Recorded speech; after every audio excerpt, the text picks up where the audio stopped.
Never Retreat, From Eyes Wide Open. Argument by Paul Fleischman. Our dependence on fossil fuels didn't arise from an evil plot, but through our curiosity and ingenuity. Coal was seen only as a heat source until we found it could power steam engines. Later, we discovered that the gas it gave off when heated could light homes and streets. Gasoline was considered a useless byproduct of petroleum. And then came the internal combustion engine. Necessity is said to be the mother of invention, but the reverse is also true.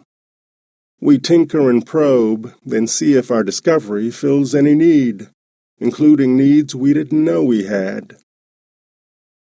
With fossil fuels, new uses multiplied madly until we wove them into every corner of our lives.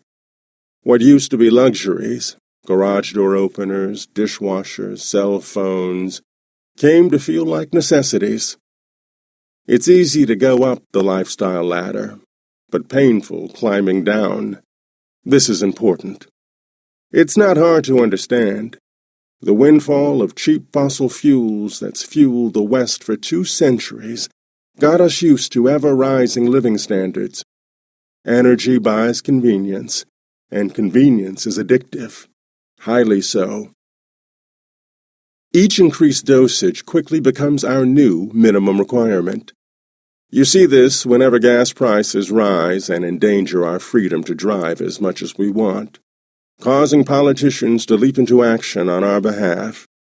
They know that whatever level of comfort we're at feels like a must. To escape from the environmental crutch, we don't need to throw out our entire lifestyle, but simply to power it on something other than fossil fuels. We're on the way. Switching to renewables for electricity is probably the easy part. Harder will be getting oil out of transportation and agriculture and the military, as well as all the products it's currently in. The asphalt in your street, the carpet on your floor, the clothes in your closet, and all the plastic around you in furniture, appliances, cars, and packaging. Can we run this film in reverse? Only once have we replaced an energy source so central to our economy and lifestyle. When slave labor was abolished, a change so jarring that its threat brought on war. When our standard of living is threatened by scarcity and side effects, you'd think we'd cut back. Instead, the common response is to maintain it at any cost. Bluefin tuna is in steep decline, but the tuna-loving Japanese are catching all they can.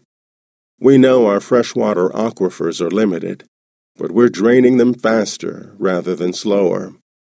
Scarcity was humankind's enemy for so long that resistance to a downshift in lifestyle is strong. At the first International Climate Summit in 1992, the U.S. delegation's attitude was that America's standard of living wasn't up for negotiation. Every U.S. administration since then has followed the same path. Developing countries feel the same. People getting their first paved roads, safe water, electric lights, and refrigerators don't want to march backward any more than the West does. Using less energy and consuming less, taking a step down the ladder, would make the West's transition to renewables that much easier. What would happen if we cut the amount of stuff we bought in half? We'd save hugely on resources, as well as on the energy needed to make them into products. We'd also lose large numbers of jobs. To keep employment up, we need people to keep buying bacon-flavored dental floss and Elvis Presley mouse pads and other non-essentials. The call, never retreat, comes from us both as consumers and breadwinners. Many have sketched a sustainable economy that doesn't rest on unnecessary consumption. These proposals often favor decentralization, a more dispersed and rural society, with people growing more of their own food and generating more of their own power. This would give us an economy with greater resilience than our current highly connected one. What's the problem with highly integrated systems? They're efficient and low cost, but brittle. Ours brings us fruit from South America and computer parts from China, but leaves us in the lurch if anything interrupts trade. We're so connected that a single power outage or oil shortage affects millions. Sicknesses can more easily become epidemics. The American housing collapse of 2008 quickly brought on a worldwide recession. Life used to be much more decentralized. The transition movement, beginning in Britain, guides communities toward a lower energy, more self-sufficient future, with hundreds of branches active in the United States and elsewhere. The slow food movement, back to the landers, reviving rural skills, and those pursuing voluntary simplicity are pointed in the same direction. What might a major lifestyle downshift feel like? Real-world Americans experienced a downshift during World War II. The U.S. auto industry stopped making cars and switched to building tanks and planes. Gasoline, milk, meat, coffee, cheese, sugar, heating oil, and shoes were strictly rationed. Could we do it again? Adaptability is one of humankind's hallmarks. We evolved during difficult climatic times, when temperatures swung between ice ages and warmer interglacial periods, time so challenging that the 20 or so other strains of humans who weren't as flexible all died out. Is that ability to adapt still within us?